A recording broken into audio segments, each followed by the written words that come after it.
지방을 보는 거예요. 그러니까 그때그때마다 상황은 틀린 거고요.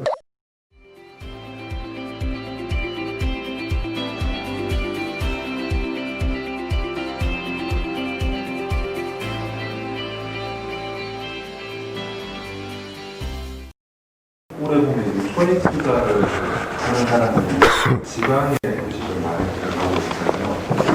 뭐 투자는 안 했지만 보면서 지방을 이렇게 보고 있다가 고객께서 팟캐스트에서 이렇게 수도권 하락장이 왔을 때 그때 이제 지방이 상승장이 왔다 그런 말씀이 있어가지고 그러면 지금 지방장이 안 되는 건가 하는 생각이 들었어요.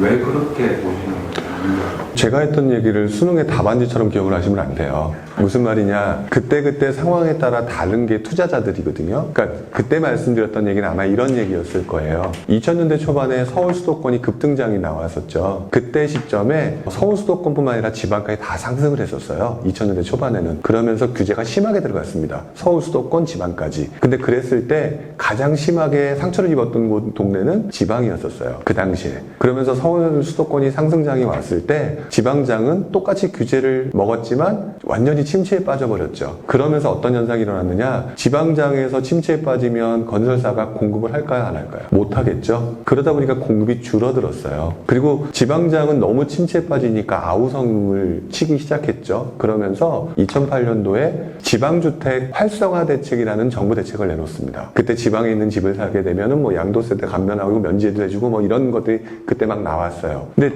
공급이 부족한 상태에서 이렇게 살 수 있도록 하니까 또 그때부터 어떻게 됐을까요? 엄청나게 상승을 했던 거거든요. 그러면서 2009, 10, 11, 12 뭐 이런 시기에 지방장이 완전 급등장이 나왔습니다. 문제는요, 그 이전에 2005년, 6년, 7년, 8년 이때 서울과 수도권은 급등장이었잖아요. 그러고 난 다음에 우리가 알고 있는 금융위기 때문에 확 무너졌거든요. 그러면서 서로의 방향성이 달라져 버렸어요. 그래서 지방장은 상승하고 서울 수도권장은 지난번에 오른 만큼 또 침체기에 빠져들었던 거죠. 그 얘기를 했던 거고요. 근데 문제는 지금 그 상황이 아니라 조금 다르게 흘러가고 있는 모습은 있어요. 뭐냐, 그리고 난 다음에 지방장이 급등을 하고 지방장에서 그 돈을 좀 많이 버신 분들 있죠. 그분들이 이제 지방장이 워낙 많이 급등하고 하면서 공급은 또 늘어났을 거 아니에요. 그 과정이 되다 보니까 이제는 별로 많이 오르지도 않고 그다지 많이 돈이 되지도 않으니까 투자처를 바꾸기 시작해요. 그러면 그분들이 어디로 움직였을까요? 다시 서울 수도권으로 움직이는 상황이 됐겠죠. 역시 서울 수도권 사람들도 뒤늦게 이제 투자를 하는 과정이 서울 수도권이 급등, 특히 이제 서울이 급등하는 장이 왔었죠. 이제 이 과정이 그때그때 상황에 있는 사이클과 환경에 따라 나타나는 현상들이에요. 그래서 아마 제가 예전에 얘기했던 부분은 그래서 시장이 그렇게 반대로 움직였다라고 하는 부분을 얘기했던 부분이었을 것 같고, 문제는요, 지금 분위기가 완전히 달라요. 뭐냐,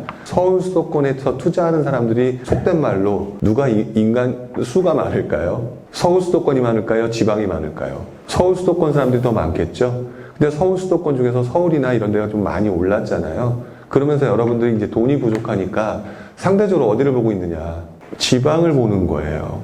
그러면서 공급이 부족한데 그 다음에 그동안 많이 오르지 않은 데를 찾아서 내려가는 중인 거죠.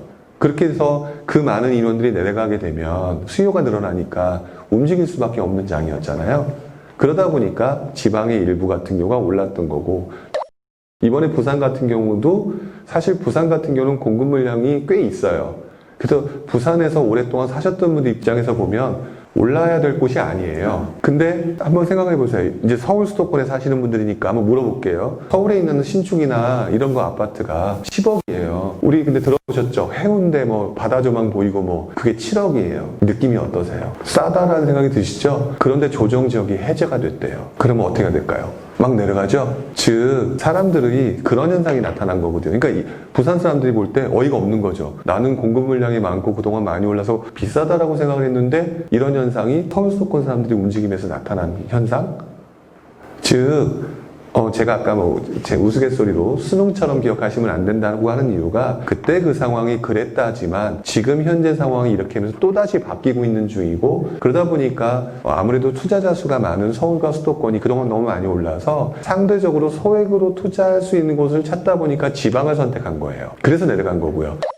그래서 움직이는 건데 한 가지 조금 요번에 그 12.16 대책 때문에 조금 문제가 생겼죠. 왜냐면 1년만 보유하게 되면 일반 과세를 받을 수 있었는데 2년을 보유해야 되는 상황이었잖아요. 그러면 지방이 리스크가 크냐, 그러니까 공급이 아직 많은 상태니까. 근데 서울수도권 같은 경우는 공급이 줄어든다고 하잖아요. 그러면 어디가 리스크가 적으냐라고 하면 지방의 리스크가 조금 더 큰 상황에 2년씩 보유해야 되는 상황이잖아요. 그렇게 되면 또 다시 메리트가 사라져버리는 상황? 이런 상황이 움직여지기 때문에 그때그때 달라지는 상황이 오는 거예요. 아마도 그래서 지방으로 내려가셨던 분들이 또 다른 곳을 찾아서 분명히 움직일 거고 거기에 뭐 공급이 부족한다거나 뭐 이런 지역들이 조금씩 움직일 겁니다. 그거는 변함이 없어요. 워낙 많이들 내려가고 계시니까. 하지만 그게 어느 정도 차게 되면 아무래도 리스크가 그쪽이 좀 더 위험하겠죠. 다시 일로 이제 넘어오는 현상들이 발생할 거다라고 보는 게 맞는 것 같고요. 그래서 지방하고 서울 수도권장이 서로 반대로 흐른다라고 하는 얘기를 고지곳대로만 들으시면 안 되는 게 예전에 그랬는데 지금은 조금 분위기가 바뀌어서 지금 이런 상황이 나오고 있다. 그러니 같이 움직일 거는 같은데 워낙 많은 사람들이 서로 이제 전국적으로 움직이고 있으니까 그나마 지금 상황에서는 가장 난 게 어디냐? 공급도 좀 부족해지고 물량도 많이 안 되어 있는 지역, 그 다음에 안전성을 따져봤을 때는 그래도 결국에는 언젠간 다시 수도권 쪽으로 다시 올라오는 상황이 발생될 수도 있다. 그래서 상대적으로 수도권이 좀 나아 보인다. 뭐 이런 식으로 표현을 해드린 거죠. 그러니까 그때그때마다 상황은 틀린 거고요. 그래서 투자를 하실 때 공부하시는 건 좋은데 그게 정답인 것처럼 접근하시게 되면 조금 안 돼요. 그러니까 그때그때 그 공부하신 내용을 가지고 패턴을 찾아서 공부를 하시고 이렇게 움직이겠구나 또 유추도 해보시고 틀리면 또다시 뭐 한번 공부도 더 한번 해보고 이 과정이 좀 필요는 하겠죠. 근데 100% 그거를 단기간에 할 수는 없잖아요. 그러니까 이제 저희 같은 사람들의 입을 빌어서 공부도 또 하고 또 듣고 또 한번 느끼기도 하고 이렇게 하시는 거니까 일단은 지금부터 제가 볼 때는 지방은 그렇게 보시는 게 맞지 않을까라는 생각을 좀 해봅니다.